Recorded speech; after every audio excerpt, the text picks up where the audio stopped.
The Housing, Finance, and Policy Committee will come to order. I would like to announce that this meeting will take place via House Rule 10.01. The clerk will take the roll. Yeah, I'm not hearing your voice. I see your, still no sound? How about now? That's it. Okay. Present. Houseman? Present. Howard? Present. Tice? Present. Agbijay? Present. Bliss? Present. Gomez? Present. Hassan? Present. Heinrich? Present. Hurd? Present. Jurgens? Present. Olson? Present. Barr? Present. And Ryer? Present. Madam Chair, that is all of our members. And a quorum is present. Next order of business is the approval of the minutes from Tuesday, January 12th. Representative Howard, have you had a chance to review the minutes? I have and will move the minutes. Representative Howard moves approval of the minutes. Any members who have any corrections? If not, members, we can approve this motion by voice vote. So if you unmute yourself, all those in favor of the motion say aye. Aye. Aye. Opposed, nay. Motion prevails and the minutes are approved. If we have everybody on board, the next order of the business is going to be Homes for All, and we have a number of testifiers with that group. And testifiers, as you begin your testimony, in each case, please identify yourself for the record, and members will take questions after each presentation is completed. First of all, though, I'd like to just call a couple of things to your attention. You should have received an email from Owen Worth, our committee administrator, that has all the attachments, all the PowerPoints for today. And I'd like to give a little bit of history going back to 2012. At that point, there was very little state effort in housing. General obligation bonds for public housing, we would maybe do $5 million a year, if that. And then two things changed. I can remember Tanya Orr, who at that time was working for Minnesota Housing. She came to my office and she said, general obligation bonds have to be publicly owned. So that's why we could only do public housing. She said, if we could use our bonding authority in the agency and do housing infrastructure bonds, that would allow us to partner with nonprofits, Lutheran Social Service, Common Bond, Aeon, and others. And we could do so much more. And at that point, then housing infrastructure bonds became another tool that we used. In addition, what was happening is many advocacy groups would come into our offices and advocate for their particular need relative to housing.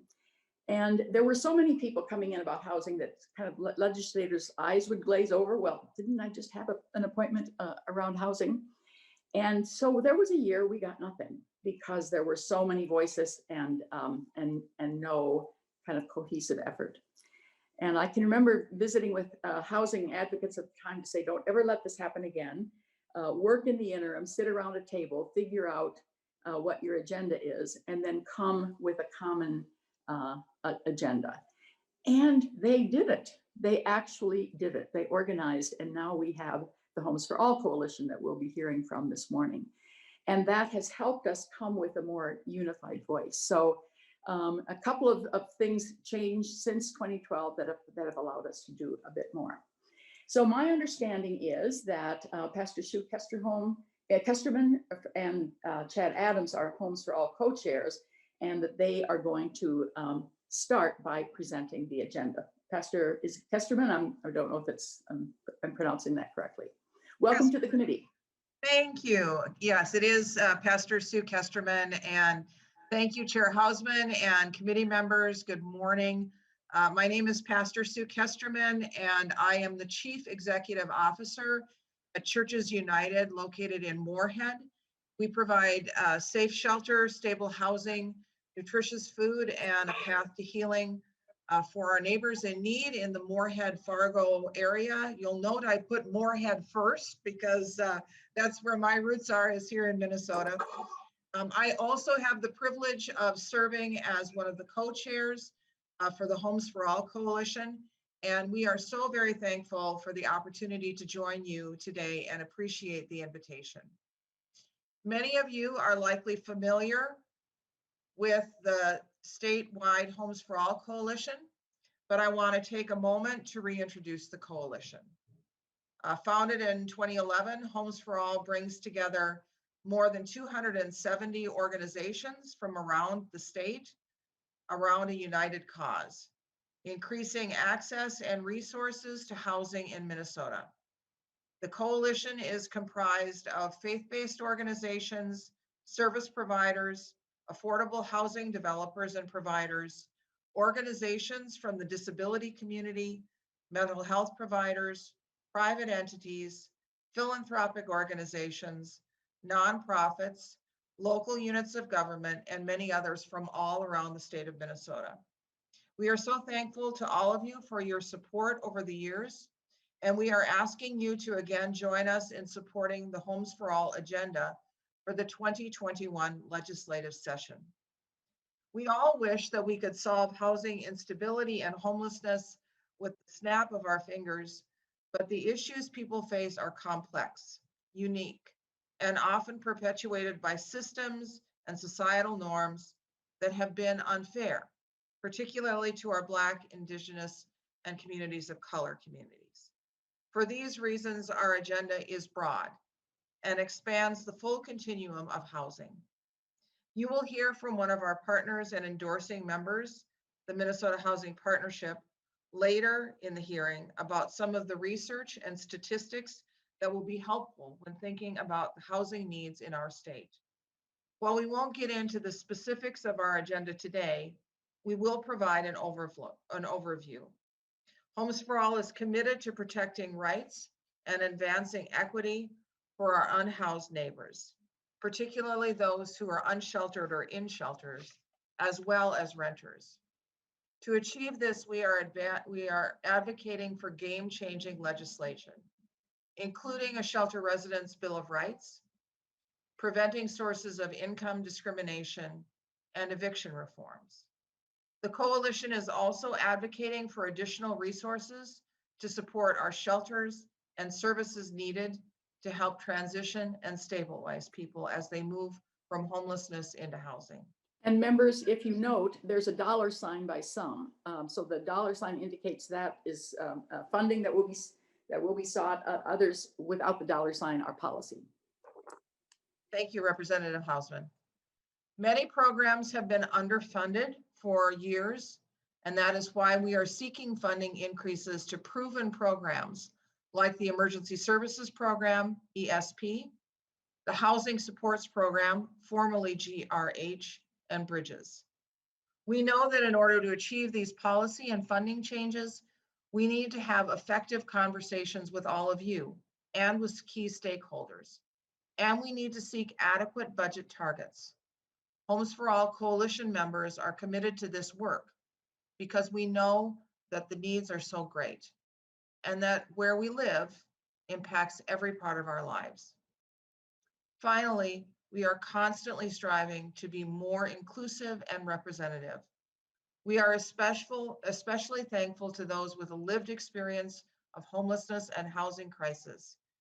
They help not only to inform our work, but increasingly they also drive the direction in which the coalition is heading. I'd especially like to thank all of you who are with us today for sharing your important personal perspective and helping to highlight specific areas of our agenda. If there are no questions at this point, I would thank you again for the opportunity to testify. And in a moment, I'll turn it over to Tyra Thomas, but I'm happy to respond to any questions.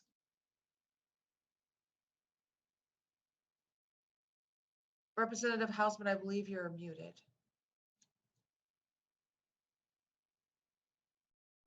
I should stay unmuted. I just wondered if Mr. Adams is speaking at all.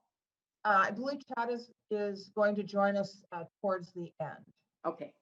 So I think we'll take all the testifiers and then we'll open it for questions. So is it Tyra Thomas? Tyra Is that- Thomas is next up. Thank you Welcome very to the much. committee. Please identify yourself for the record. Good morning. My name is Tyra Thomas, and first I'd like to thank Homes for All for allowing us to team up with them to change conditions that are in shelter and find solutions. Street Voices of Change came together 4 years ago over conditions at shelters. My experience at shelters was traumatic. Understaffed, not enough mediation, verbal abuse, physical abuse, and even saw financial exploitation.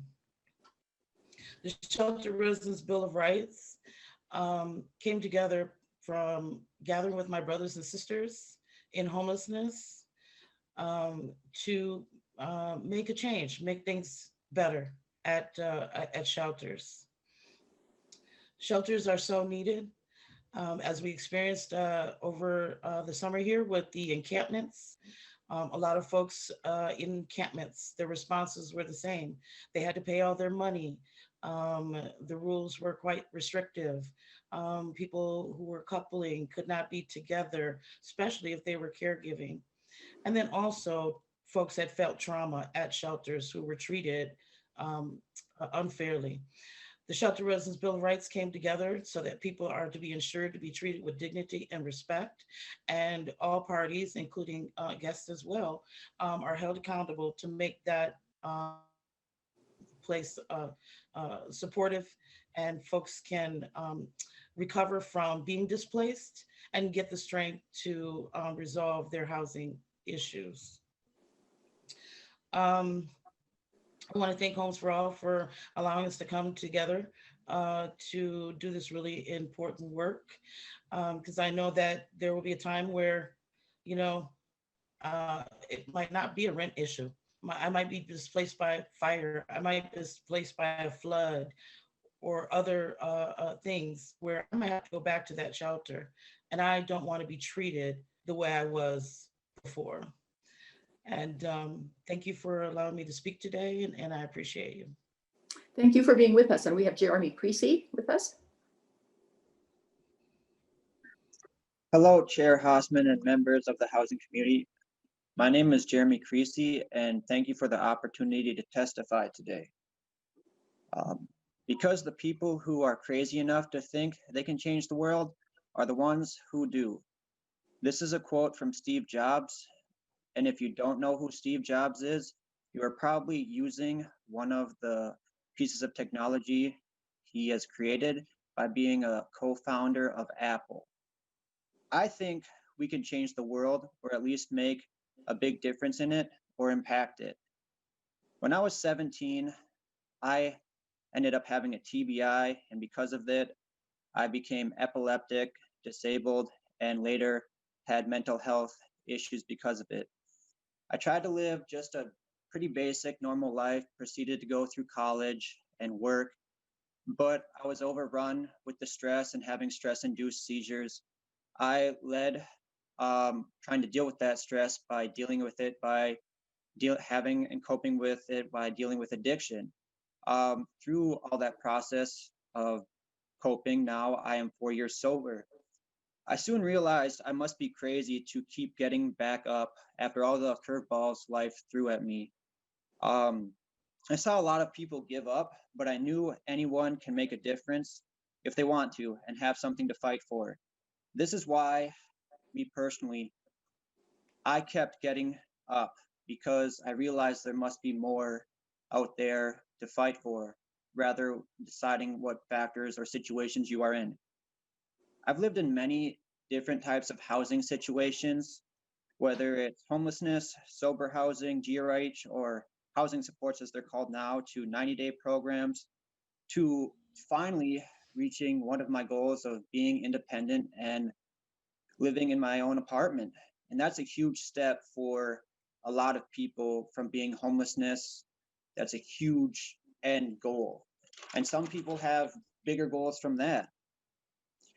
How I got involved with ARC and Homes for All was through my caseworker. She looked at me and saw me developing as a young man, and she realized I could do more. So she asked me, Jeremy, what do you want to do today? I said, I don't know, but there's got to be more out there for me. So she said, let's volunteer. I was like, all right, get involved in the community. Sounds great.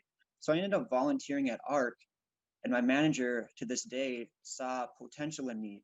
And so she offered me a job. I later applied, and I'm still holding down that job. I was living in a group home at that time, and after all these people saw this potential in me, I realized I wanted more for myself too. So I reached out to the housing services of ARC, and I started my way to get more independent from this group home. But there's one big thing holding me back from that process or being there. It was the deposit on the apartment. And probably the best thing that happened to me and the worst thing for a lot of other people was COVID-19. I ended up getting a stimulus check, and I put all of it towards the deposit on my apartment, which I am now maintaining, holding down a job, and living a very good life. Housing services have helped me grow into the strong, confident, independent person that you see in front of you right now. And I'm going to college at Purdue University, working and still active in my community. These housing services were there for me when I had no one to turn to and I had no place to go. And I was about to pretty much give up on myself and my hopes and my dreams, the things over a lot of time I was fighting for. Housing services gave me hope when I pretty much didn't have hope. They were the light at the tunnel that you look down and you see a glimmer of it. My dreams and hopes now are to finish school, have a family, and through entrepreneurship and my business management, finishing that degree, is to own a business. Pretty lofty goals for someone that was once homeless. You know, you think about the transition of people growing from those places, those dreams seem way out there and they feel unattainable. It is important to give people a chance, even if they don't see potential in themselves. Other people, like a caseworker, manager, pretty much anybody, or services like housing, may see that potential. They can help them achieve their hopes and dreams and goals and get them to be confident or even crazy, as Steve Jobs says, enough to start making their own change. And this is exactly what happened to me. I now never give up, and if I fail, I will keep trying and keep going to get back up and continue to pursue my hopes and dreams. These services gave a disabled mental health addict a chance. Why not another person? Whatever labels, circumstances they have, they should at least be given one small chance to fight for their hopes and dreams, if it includes housing. And that potential housing service could help them achieve these dreams. You know, housing is one of those things that if you have something to go back to, relax and reflect on your day, what you could do better that next day can help you achieve those goals. Because in reality, if you compare yourself to some other person, that puts stress on you. But in reality, the battle is you versus you. How can you get better the next day? If you can get in that mindset, you can achieve anything. Do you have hopes and dreams? I'm 29 and I still do. I have a lot of them.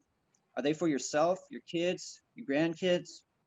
Another one of my hopes and dreams is to inspire others to never give up on themselves and their hopes and dreams. Because in reality, what do you have to live for if you don't have hopes and dreams?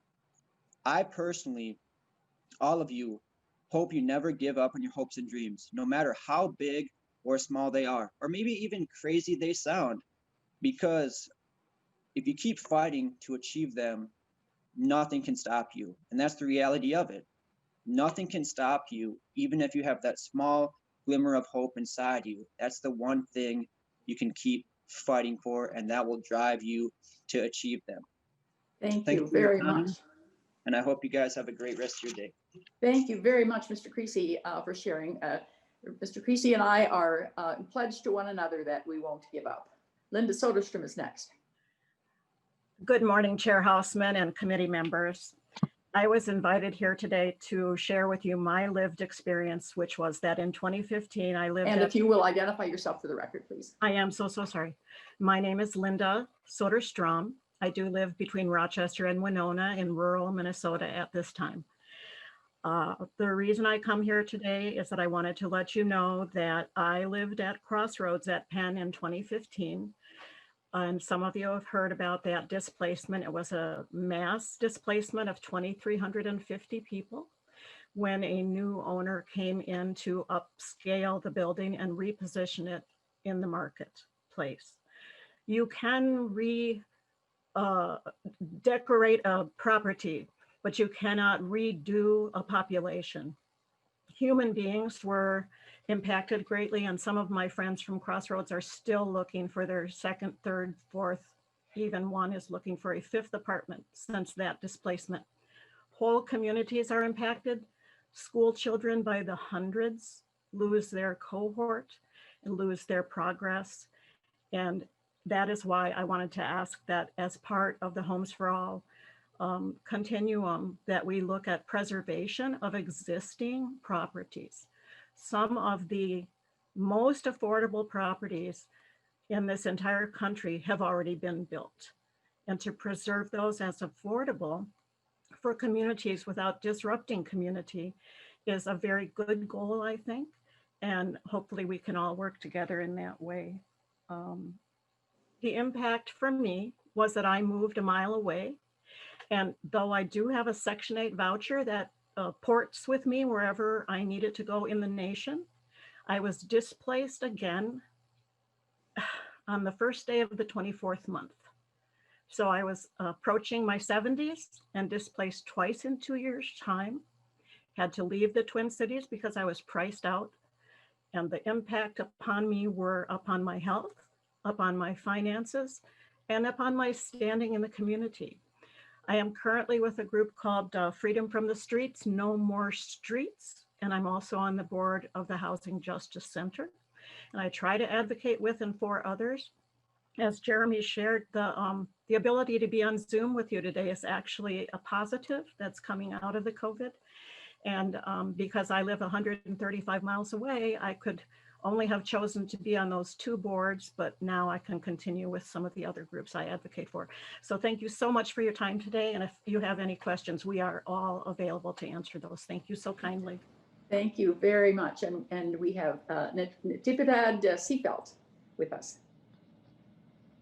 Good morning, Chair Houseman and committee members. It's really great to be here and see some familiar faces, some of the representatives that I know personally. I am the current president of Park Plaza Cooperative and have been since 2010.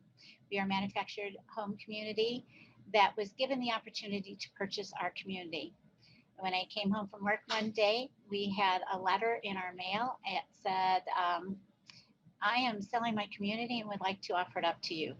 I sat back and said to myself, oh my goodness, what am I going to do with a house of 20 years worth of stuff at that time, making $21,000 a year and nowhere to go. My house was old and there was nowhere it was going to go. So I cried for a few days and thought, okay, what's my next step? North Country Foundation sent us a letter and then said, we would like to help you purchase your community. And I was like, oh my goodness, how are we going to do that? You know, ordinary people every day going to purchase a big community. Take in mind that growing up, my father was in the military. We moved a lot. And when I was a kid, we lived in the car on the beach in California and went to school coming out of a car. We didn't always get new clothes. We didn't have food. So I have been on all spectrums of being very poor, in the middle, and being extremely rich. So I thought, we got to do this. We have to purchase our community. It's in the heart of Fridley, 5 miles from everything, right next door to Friendly Chevrolet, and 2 miles from the train station and 2 miles from either freeway. Anybody would pick us up because that would be a great opportunity for some more apartment complexes, or Friendly Chev might have wanted to purchase it at the time. We had a meeting after meeting. We finally said yes, and we became a community with the opportunity to purchase. Also keep in mind that this same owner also owned Lowry Grove. And if anybody's read the story, Lowry Grove was one of those big stories in the paper and on TV that was a community that was not going to be sold to the people. Everyone was displaced, all levels of families, people who had lived there forever, with 2 suicides during that process. And it was a very sad time for many. We still don't know where some of the families wound up. And the community was shut down, and they did not have the opportunity to purchase. So now we hear that it's turning back into another manufactured home community, which is very sad, but at a very expensive level of housing. So we are working really hard to get the opportunity to purchase the bill pushed through this year. We've been working on it 4 years. We've changed some language, and with the help of some great sponsors, co-sponsors, and authors, we are looking forward to the opportunity, so to speak, to be able to pass this law. Keep it in mind that the moratorium at some point will stop. A lot of these communities, which we have over 900 in our state, will have lots of families that will be evicted. That will also then turn on to the owners of these communities, whether they're big owners from different states or they're ma and pa. How will they be able to afford to pay their mortgages? Well, then that's going to give them the opportunity to sell. And of course, we would like for them to be able to offer that up to the communities.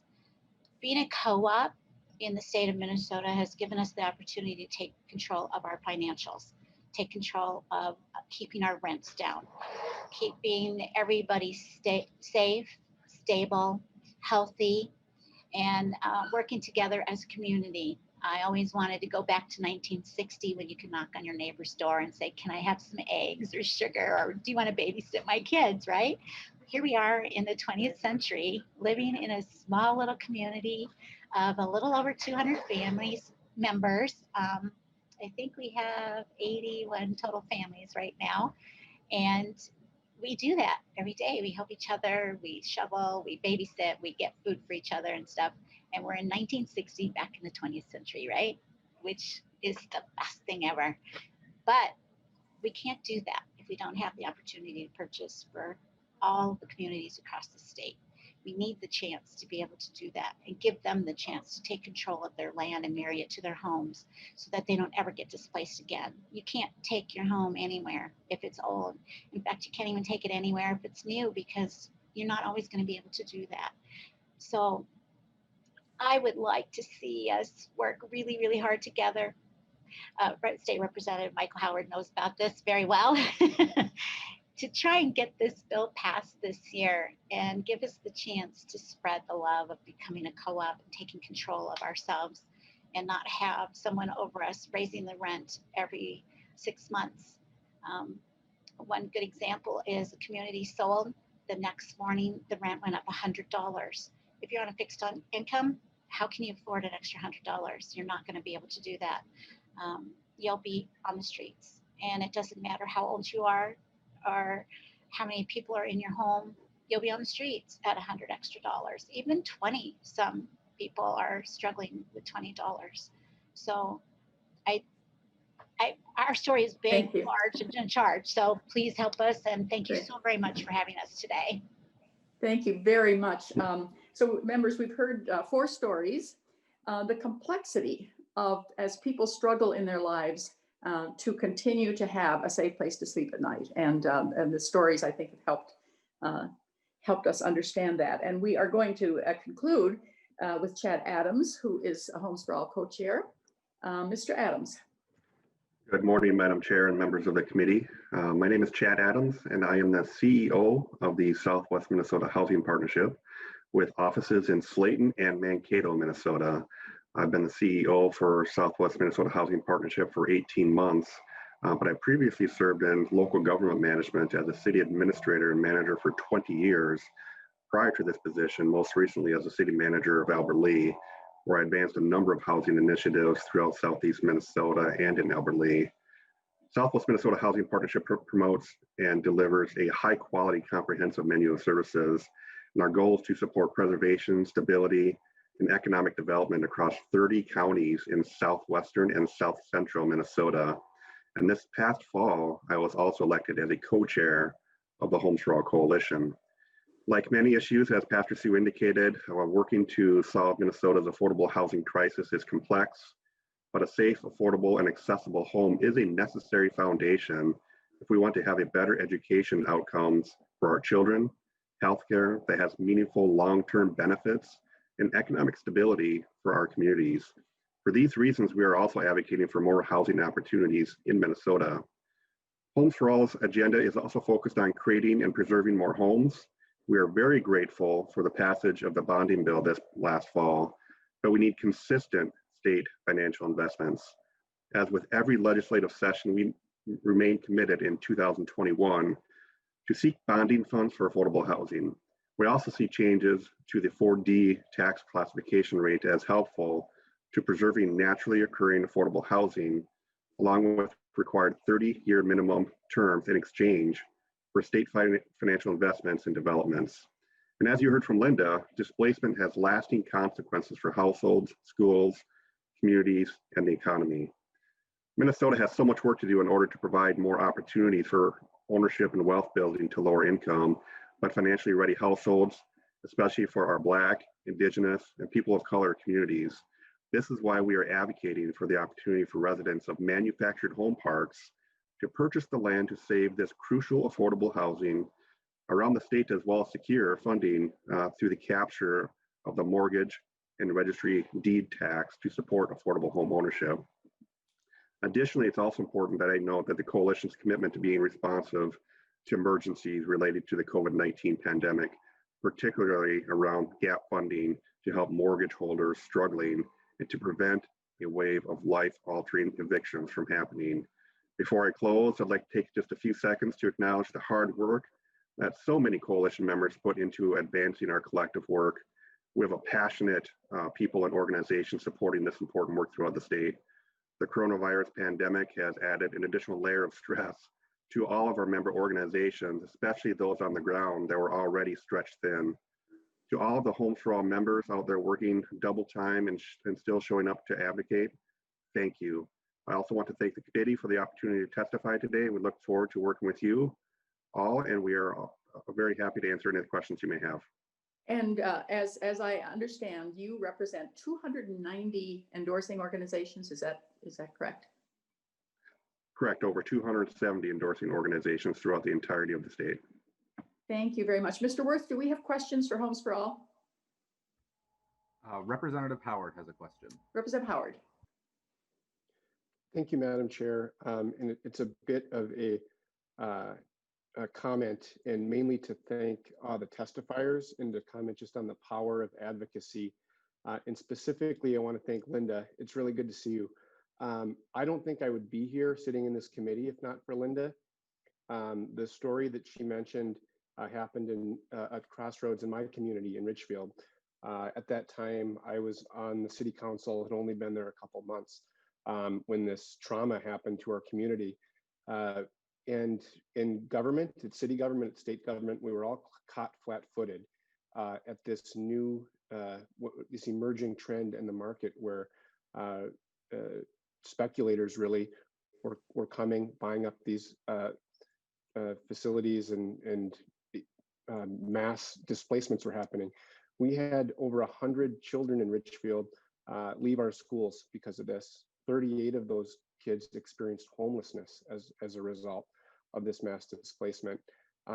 And due to the advocacy of Linda and others, they've worked really hard to raise the profile of the importance of preservation. And I just want to share that as we come out of this pandemic, I am deeply concerned about what's going to happen in the market to our naturally occurring affordable housing. You know, I think we've seen in previous economic downturns, whether it be through the home foreclosure crisis or others, when the market is in upheaval, too often wealthy conglomerates really are able to capitalize on this to the harm of our communities.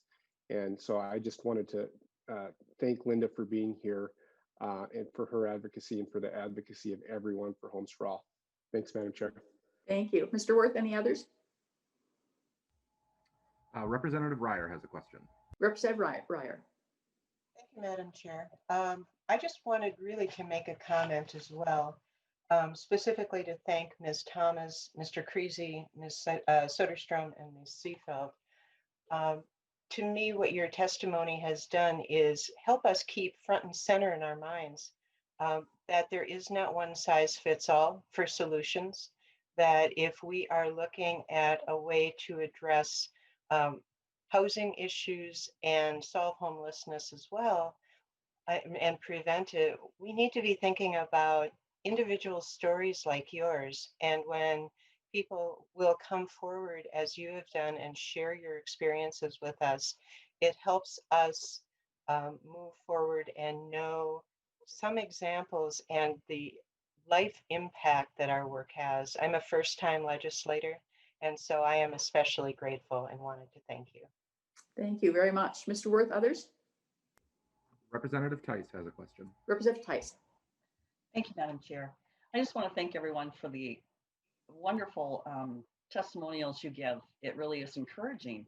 And I have been very interested in making sure that we keep homes in the market affordable.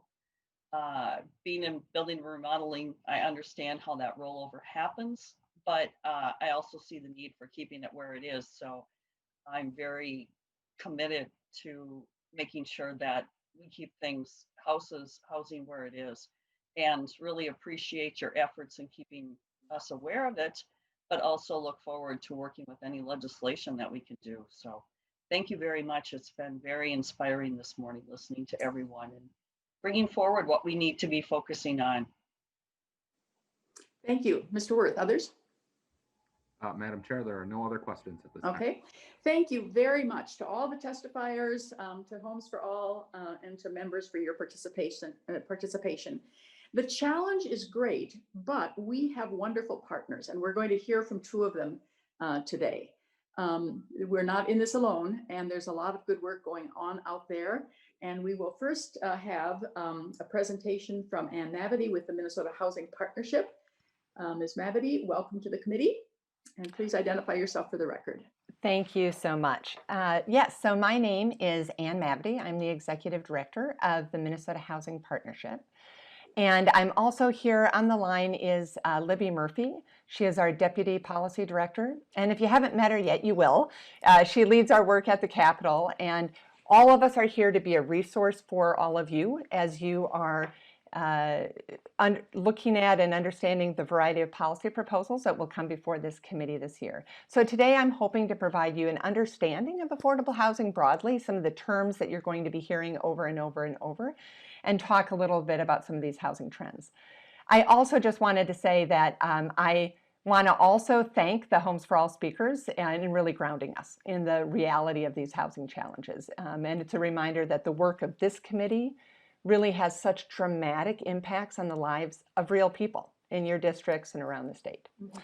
So let's jump to the presentation. The first couple slides, I'll just cruise through a little bit. Minnesota Housing Partnership, as many of you know, we've been around for about 30 years and work to really convene and guide and help shape the work of housing stakeholders in Minnesota and beyond. So we are rooted in Minnesota. Oh, and Owen, by the way, I'm just going to cruise through these. You can keep. So yeah, we are rooted in Minnesota and provide technical assistance to rural communities and Native communities all around Minnesota and actually all around the country. We work nationwide. And I'm actually delighted to share that just last week we received notice of our largest grant to date from HUD, $2.4 million to continue to serve Minnesota's rural communities and tribes as well as work around the country.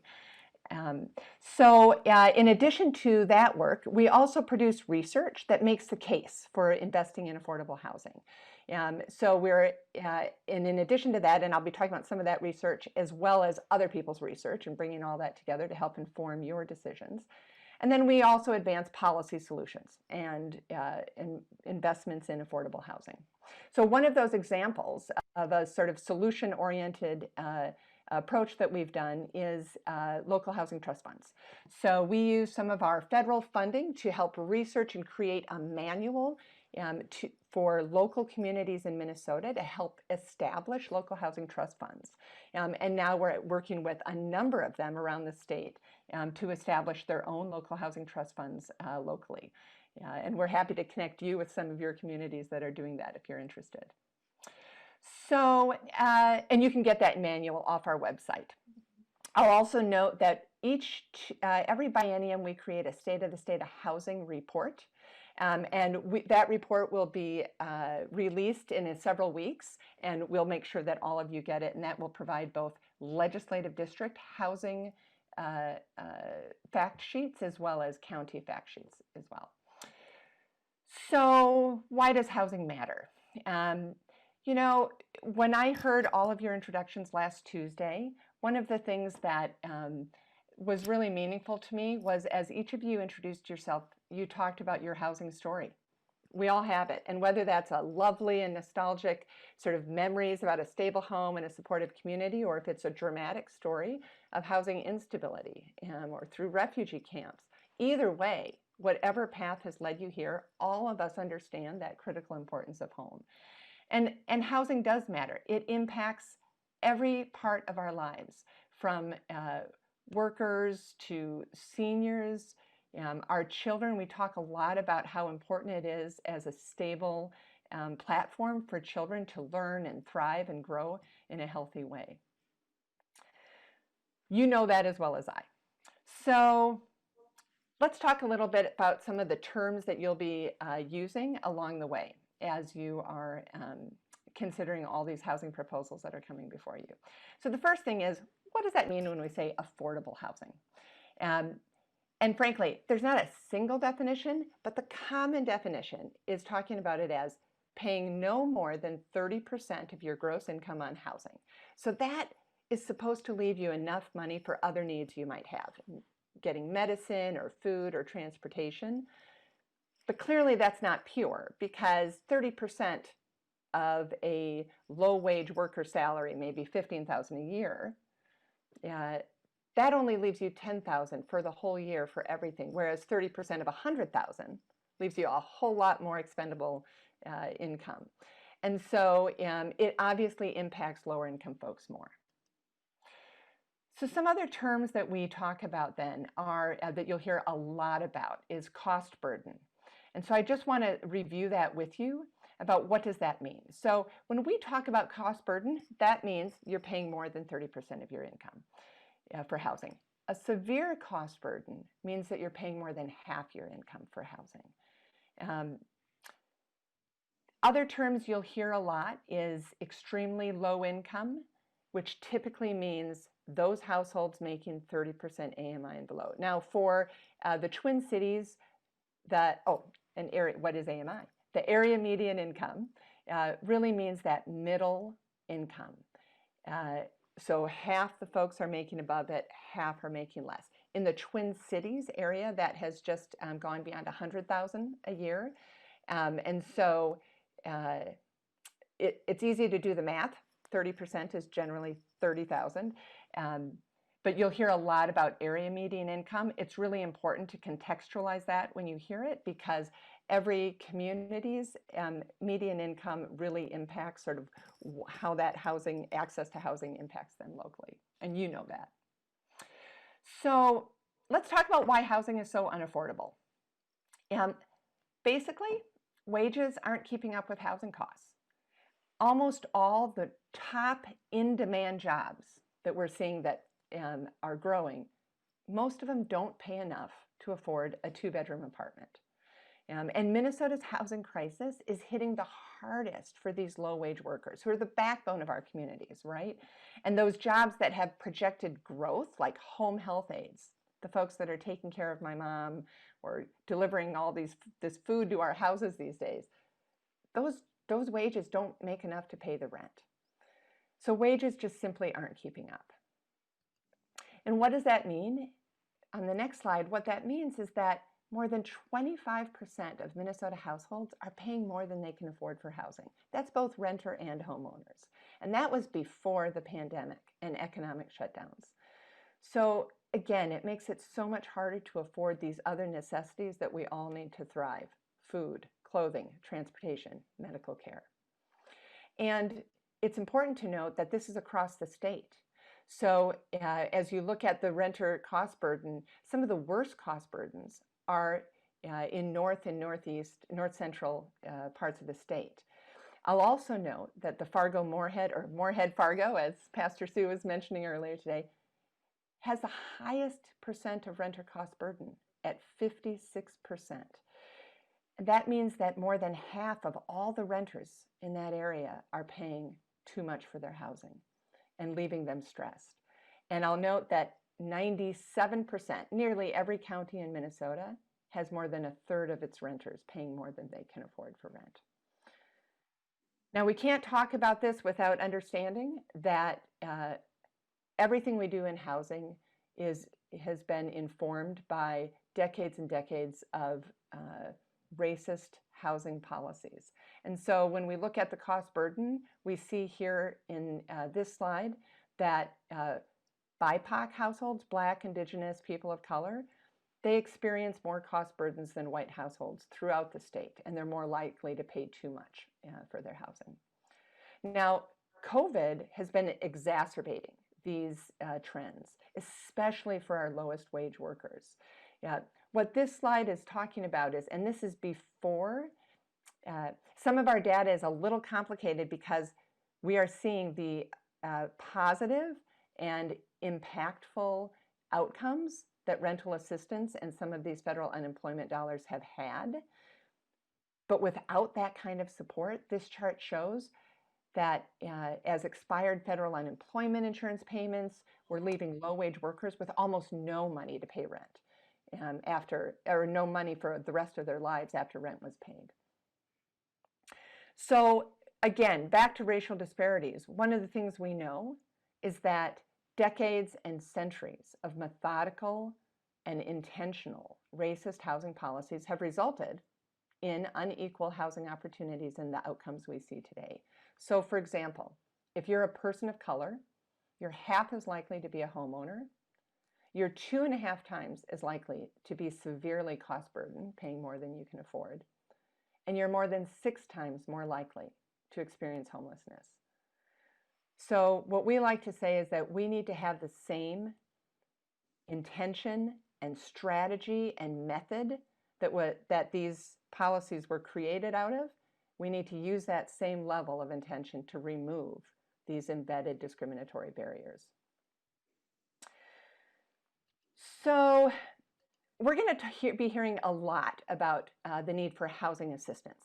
I think you heard on Tuesday from Minnesota Housing how the $100 million in rental assistance was spent on low-income renters and homeowners who were unable to pay their housing costs. It was oversubscribed. And we know that rental loss impacts housing providers as well.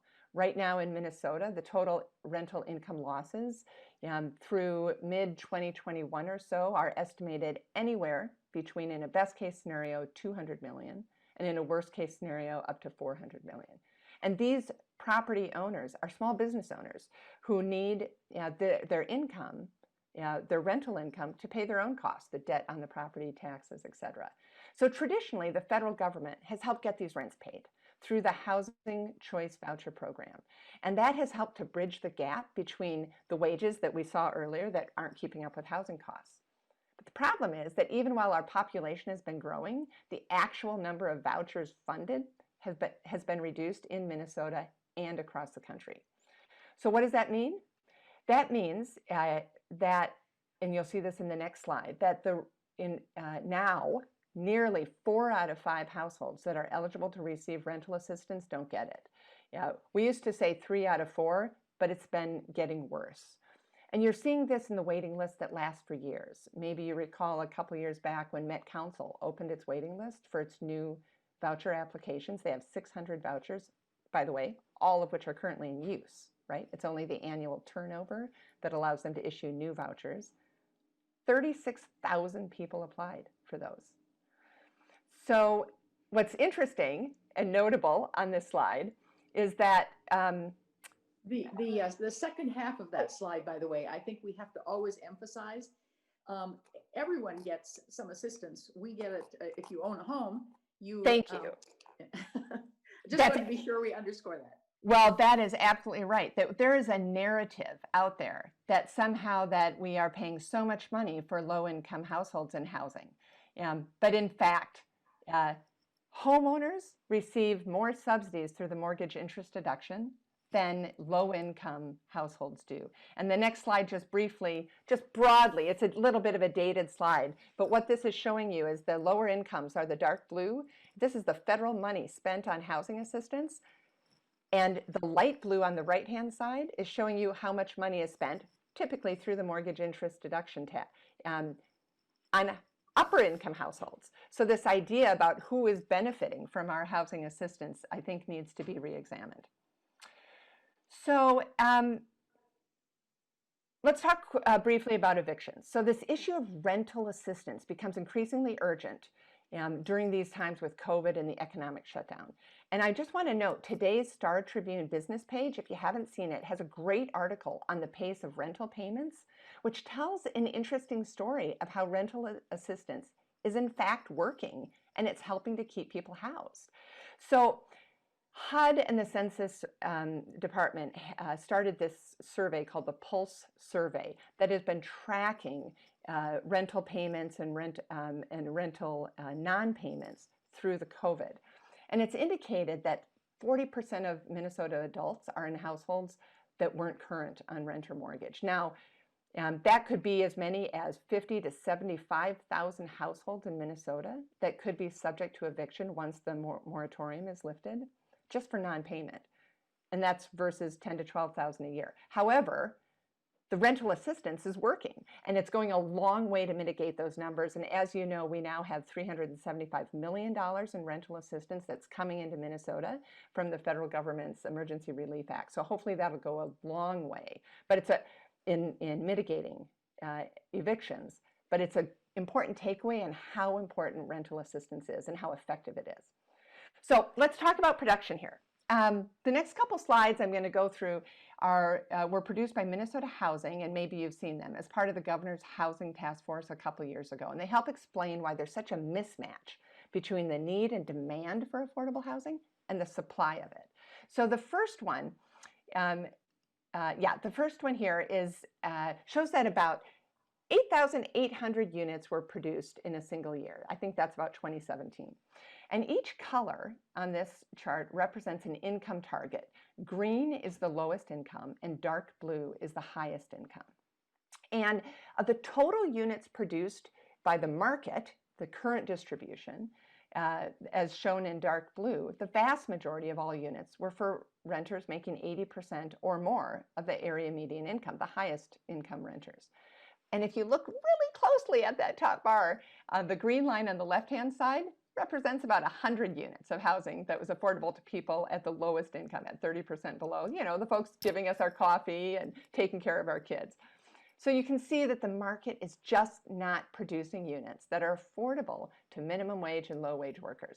So when you look at the lower bar on what was needed there, if just to keep up with population growth, what we should be producing every year is about 2,400 new units for our lowest income households, if we're just trying to keep up with population growth, but only 100 were produced. So this has happened year over year over year for decades. So on the next slide, you can see that what has happened is that, you know, there's about 179 renter households in Minnesota that are at this lowest income, 30%. So correspondingly, you would hope to see the same number of housing units available to them and affordable to them. But instead, there's only 114,000 units that are priced affordably for these households, which leaves a supply gap of 65,000 units.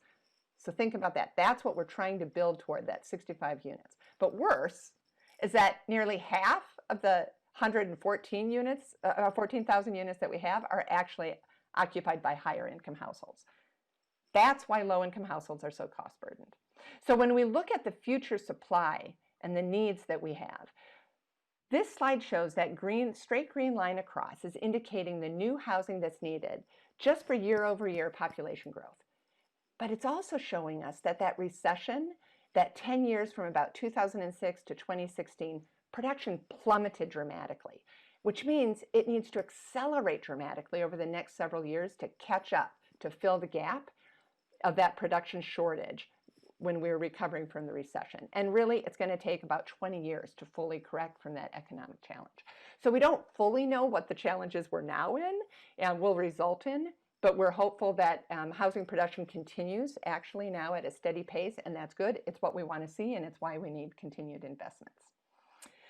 So I wanted to touch briefly then on Noaa and the loss of existing housing, because as the market produces housing itself that has been affordable, and you hear this term a lot, Noaa, naturally occurring affordable housing, and that just means that it's market housing. It doesn't have any public funding in it, and you remember public funding often helps restrict rent increases and keeps it affordable. These are typically what we call Class C properties. They're not fancy or anything like that. And by the way, MHP has lots of reports on this on our and our next speaker is going to speak. Exactly. Yep. Exactly. So so just to get some of those like basic facts, it costs less to preserve housing than produce it. It leverages the private marketplace, and as Representative Howard was talking about, it reduces displacement and keeps communities more stable. So on the next one, I'll just note, we have just produced a report on Greater Minnesota Noaa, so really looking at that private sector market. And one of the things that we're really seeing, this is a heat map of where those Noaa concentrations are. And it's important because that's where we may be threatened with losing affordabilities. And so I know, like, Representative Tice, you're probably noticing St. Cloud is hopping out at us for that. And we want to make sure that we're doing everything we can to maintain affordabilities. So housing in rural Minnesota in general, it is at risk. USDA, the federal government, has had this Section 515 program, and Minnesota was very aggressive 40 years ago in using that program, but it now means that all of those are coming due, and we are at risk of losing them. So when you look at the next slide, which really shows in rural Minnesota, where some of these housing Section 515 projects are, Wright County, Stearns County, Rice County, these are areas that we are really paying a lot of attention to make sure that we don't lose affordability and that we can maintain and preserve those. So I'll just conclude by saying we have solutions. You heard the Homes for All agenda that helps provide a roadmap to what you can do, what local governments, counties can do, all of that. So there are production solutions, there are preservation solutions, there are solutions to address housing instability and improving access, and of course, these immediate COVID timely solutions, looking at these emergency housing assistance, purchase and acquisition strategies, et cetera. Over the next coming weeks and months, we're happy to talk with you individually about each of these as you have questions and testify on specific proposals. So I know I took up a lot of time. I hope that was helpful, and I'm certainly happy to answer any questions. Thank you very much. Mr. Worth, do we have questions for Ms. Mafferty? We have no member questions at this time. Okay, we'll give them a minute just in case hands haven't gone up. Thank you very much. There's just, did we find one? Madam Chair, Representative Gomez has a question. Representative Gomez. Thank you, Madam Chair, and thanks so much to all the testifiers and to Ms. Mavity for this information. I just, serve on the taxes committees, the two of them, and have been doing that for the last couple of years. And I just wanted to highlight the information that Ann shared about the mortgage interest deduction. So in the 2019 tax bill, in the Tax Cuts and Jobs Act of 2017, the Trump tax bill, one of the things that they did is they doubled the standard deduction. So like kind of regular people right? You take that amount off the top. I can't remember. I feel I don't remember the figures, but it went from like 7,000 per person to 14,000 per person or something along these lines. And so that means that fewer and fewer people are doing itemized deductions on their taxes, and certainly fewer and fewer people who are at the lower income levels are deducting than ever, because in 2019 in our tax bill, we conformed with that provision of the 2017 Tax Cuts and Jobs Act. So that means that in Minnesota now, you also have a higher base level standard deduction for all taxpayers off the top. And so, so what that means, right, is that fewer and fewer people, as I said, are doing individual deductions. And just the cost, real quick, for the mortgage interest deduction. This is from the tax expenditure budget that the Department of Revenue puts out every 2 years. So in 2020, $83.4 million. Goes up kind of a little bit, you know, by 2023, it's $97.3 million. Now, these dollars are disproportionately going to the wealthiest Minnesotans who frankly need the least help in staying in their homes. But we have to think about this $97 million a year as money that's going, that is public dollars flowing into into housing. And in this case, what it's flowing into housing to do is to uphold the deepest racial home ownership gap in the country. So our policy directly, right, our $100 million a year is going to support the status quo in our home ownership reality.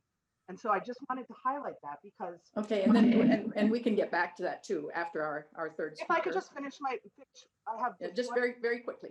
Yep, I'm just finishing up. So when we talk about an unprecedented level of housing infrastructure bonds this year being $125 million, which we're thrilled about, we need to think about the fact that we're spending $100 million a year also. When this committee got a $20 million target in 19, we're spending $100 million a year on this mortgage interest deduction, which is for the wealthiest Minnesotans. Thank you, Madam Chair. I apologize for going long. Yeah, thank you very much. We have a last item on the agenda is testimony from Alan Arthur with Aeon. We heard from Ann Navity that building new is expensive, finding and saving naturally occurring affordable housing is less expensive. And Mr. Arthur has become an expert at that and has done so much good work that I'm happy to welcome him to the committee. Please identify yourself for the record. Thank you, Chair Hausman, committee members. I'm Alan Arthur, and I'm the president and CEO of Aeon. We're a nonprofit affordable housing developer, owner, and manager. We have 5,660 affordable apartments across the Twin Cities.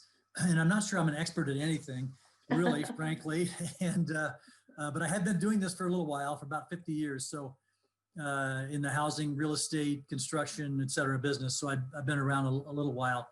It's really hard to follow the folks we've had testify today, Tyra and Jeremy and Linda and Natividad and all the technical expertise that Ann brought to the table. But I'll talk a little bit about Noaa. You know, sometimes in life, everything seems like a crisis. This may be one of those times.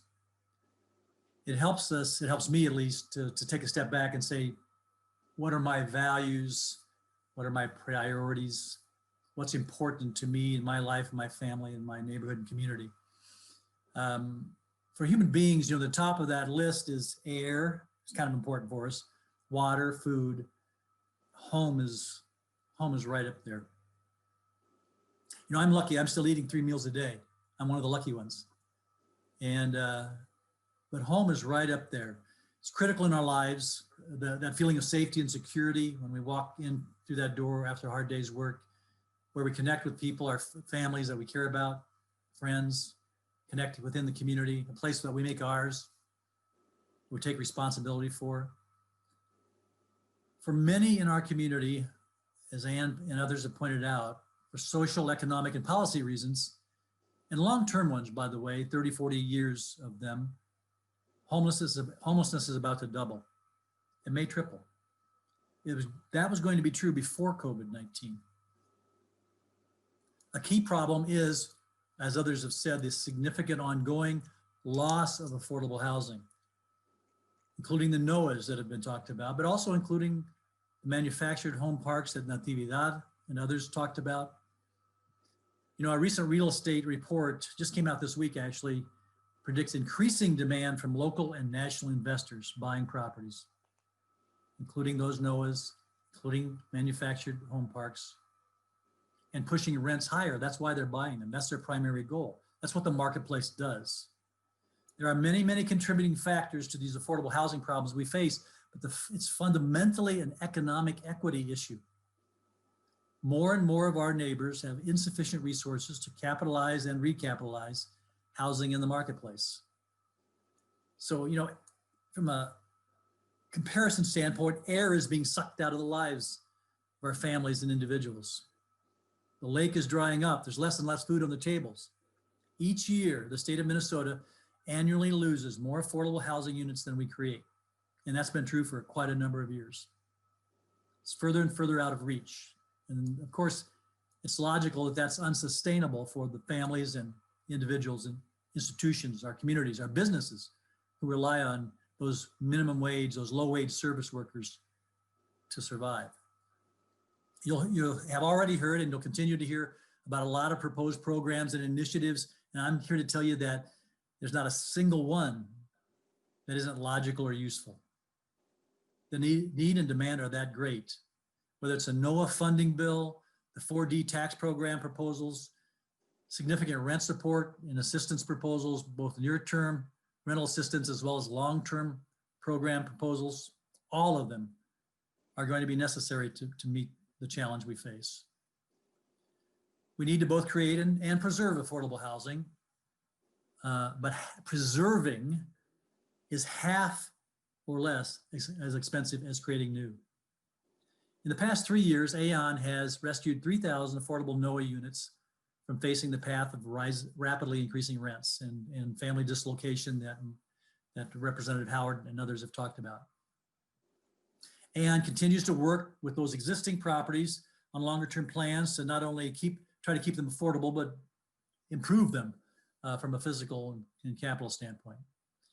When we step into these Noaa properties, saving them from an unfettered marketplace, many, perhaps most of the residents who are there when we step in are already paying 50%, not the 30% rule of thumb that Ann talked about, but they're already paying 50% of their meager income for their housing.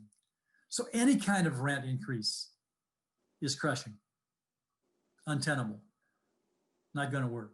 That's why Linda, when she talked about so many of these families being displaced and displaced again and displaced again, that's what's happening. Even 100, 150 or 200 increase in rent is going to displace somebody who's already paying 50%. So Aeon and other nonprofits and all the folks you heard here today in our communities themselves need a public that supports affordable homes for our people. And of course, that includes you.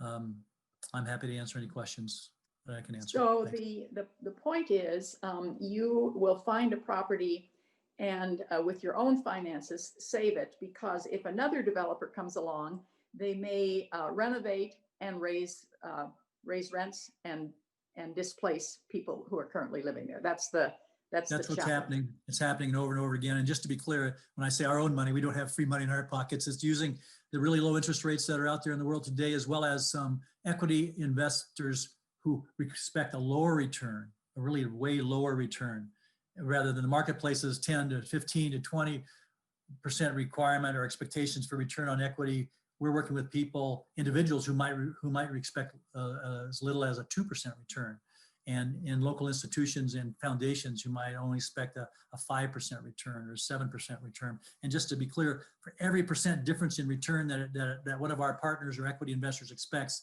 it means a $40 to $50 difference in rent. So 7% return expectation is $150 maybe difference in rent than a 4% return expectation. So that's why we are trying to work with so many partners to get cheaper money into this arena so that we can have a chance of preserving this housing if we can. And our motivation to be a partner with you in this work is, for us, there's a cost to homelessness. And I think Utah was maybe one of the first states to recognize that. They were spending more money on homelessness than they were on creating housing. So that's the motivation for state government. Yeah, that's right. Yep. Mr. Worth, do we have questions? There are no questions in the queue at this time. We'll give a few minutes.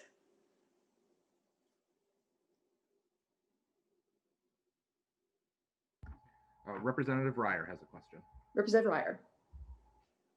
Thank you, Madam Chair. I'm going to ask a newcomer question. I support everything I'm hearing about what you're saying about Aeon, but I am not understanding how it all works and exactly what you do and how it fits together. And I'm wondering if I could just get a primer on that. Thank you. Mr. Arthur. Sure, Chair Hausman, Representative Ryer. Basically, we're a nonprofit organization. We find out that a property is going to be sold. For example, Representative Howard was part of letting us know about a property in Richfield in 2017 that was going to be sold. And we only had 3 days to talk to the owner and try to buy it. If it had been sold in the marketplace, it was going to look exactly like the Crossroads property that Linda talked about. People were, almost all the residents were going to be displaced. It was going to be, lipstick was going to be put on the project, and rents were going to be raised $200, $300, $400. And all the people, all 422 households were going to have to move. So we had 3 days to try to cajole the seller to sell to us instead of the person he had been negotiating with for 8 months. And we were very, very fortunate in that situation. The seller was out of Denver, and I happened to personally know the seller. If that had not been true, those 422 families would have been displaced. And it still is hard to get that seller to change and sell to us instead of just by coincidence, I happen to know the seller. So what we do is we put together a proposal to purchase the property at a certain price. Got to be market, somewhere close to market, or the sellers won't sell to us. And then we go out there and we seek investor partners who expect a lower return instead of the return of 10% or 15% or 20%. We find partners who only expect 5 or 6 or 7% or less. And if that's the case, and if we can get the 4D, because our goal is to keep the rents down below a certain level. So along with the cheaper money from the expectations returns and the 4D tax breaks that we can get, if we work with, for example, in this case was the city of Richfield, then we can run the property at a cheaper than the private investor, private owner or buyer would have run it at, and allows us to not make those huge rent increases. Sometimes we even have to raise rents $50 or $75 to make it work, but not $150, not $250, not $350. And so that 4D plus the cheaper equity money in today's current interest rates allow us to keep the rents $150, $250, $350 lower than they would otherwise be if it was sold into the marketplace. So that's basically how it works on these Noahs. And what I recall you're saying at one point is the private developer might be able to pay cash, you can't pay cash. So that's the challenge you have in saving the property. Yeah, we have lots of challenges. So that's one of them. Yeah, that's one of them.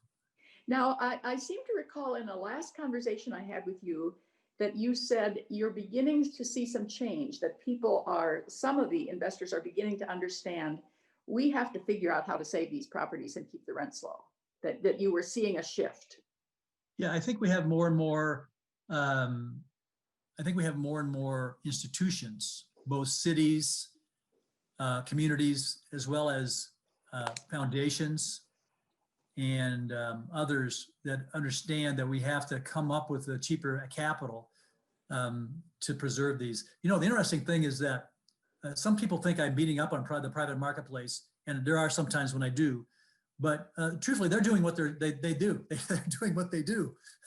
And these properties do need capital. These are 30 or 40 or 50-year-old properties that do need capital improvements. And so somebody has to put capital into them. We're still, challenged. Linda and I just had an exchange a few months ago about this. We're still working hard to try to get capital into some of these ones that we've already bought because they need the improvements. And we put quite a bit of money into many of them, but we still have more to go. So it's not about beating up in the marketplace. It's about understanding the reality of the marketplace and doing what we need to do to fix those problems that were talked about earlier in the conversation, that we have this thing we're facing that we need to fix. Representative Ryer, follow up. Thank you, Madam Chair. Just one quick one. So then, Mr. Arthur, your organization is the property manager then, and you take on the ongoing responsibility? Yes, we're the owner. Controlling manager really is the better way to say it. We are the controlling partner because we do have those partners, whether, in some ways the mortgage lender is a partner too. We have others that we have expectations we have to meet, and we're the owner and manager of those long-term, correct. So those 5,660 apartments that I talked about that we own them like you own your home, and yet you still own a mortgage. We owe a mortgage, and we owe investors returns of some kind, hopefully a lower returns than normal, but yes, we're the responsible party for running them. That's right. Mr. Worth, other questions? Representative Howard has a question. Representative Howard. Thank you, Madam Chair. Mr. Arthur, you alluded to this, I think, a little bit about some reports about what folks might expect in the market related to COVID. I'm concerned that, we saw a home foreclosure crisis a decade ago. I'm concerned we're going to see defaults and foreclosures in some of these larger, Class C Noaa properties, and that those could be ripe for investors to come in. And so I'm wondering if you could comment on that. And then additionally, thank you for highlighting the story at Seasons Park.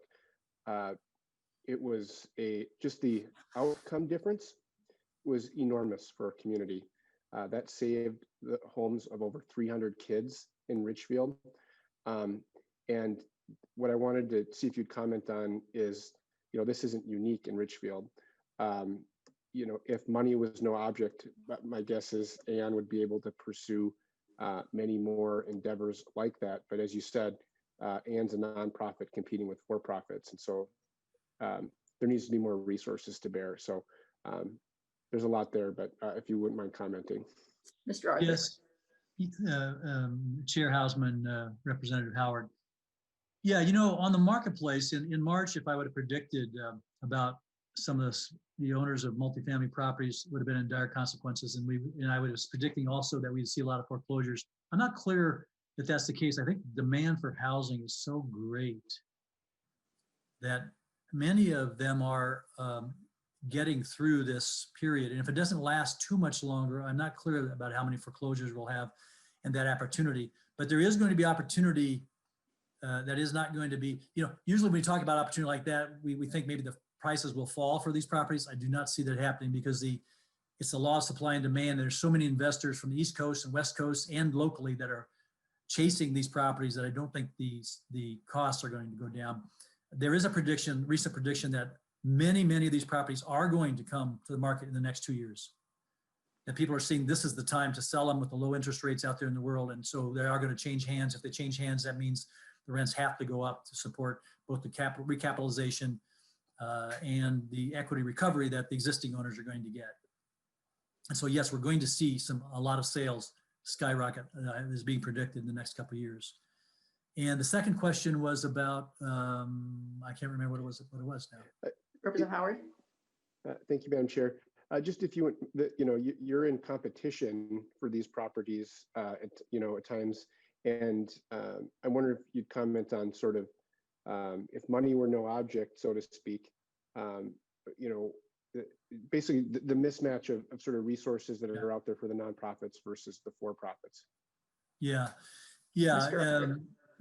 Madam Chair, Representative Howard, having more capital applied to what is technically an economic problem is absolutely important and critical to save this housing, whether it be manufactured home parks or Noahs or anything else. The capital is necessary to solve the problem. It's an economic problem, and I suppose if you raise minimum wage to $30 an hour tomorrow, it would considerably alleviate that problem. I don't expect that to happen. So we're out there, all of us, pitching to try to fix it in this other way. So. Mr. Worth, any other questions? Madam Chair, there are no questions in the queue at this time.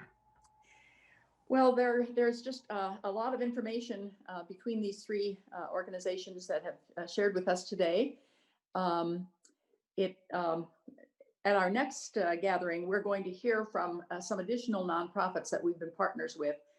As it helps to understand that, yes, the challenge is great, but there is so much effort, so much work going on around this. And the nonprofits have helped us and have leveraged a lot of the private dollars as well. So we have, I think we've concluded our testimony and no more questions. There being no other business before the committee, we are adjourned.